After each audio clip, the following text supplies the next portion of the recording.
Redmi note 12 pro plus এই ডিভাইসটাও দেখলাম মার্কেটে বেশ ভালো ডিমান্ড রয়েছে, মোটামুটি ডিসেন্ট একটি জায়গায় থাকে। এর 12256 ভেরিয়েন্টটা কিন্তু 31,000 টাকায় পাওয়া যায় চাইনিজ ভেরিয়েন্টে।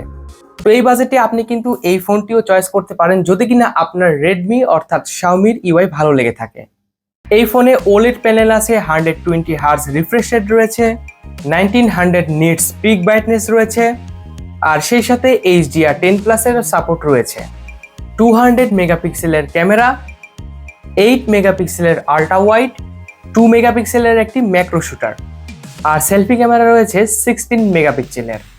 ক্যামেরা মেগাপিক্সেলের দিক থেকে একটু বড়সড় হলেও ডিসেন্ট একটি লুক দিতে পারে আর কি।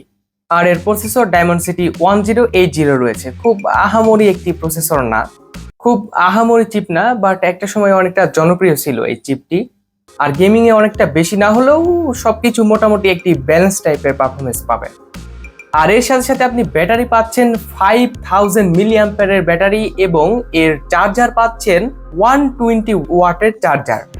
এটা রেডমি লাভার হয়ে থাকলে এই ফোনটি দেখতে পারেন। তো কেমন লেগেছে ভিডিও অবশ্যই কমেন্ট করে জানাবেন, আর ভিডিওটি ভালো লেগে থাকলে লাইক, কমেন্ট এবং শেয়ার করতে ভুলবেন না।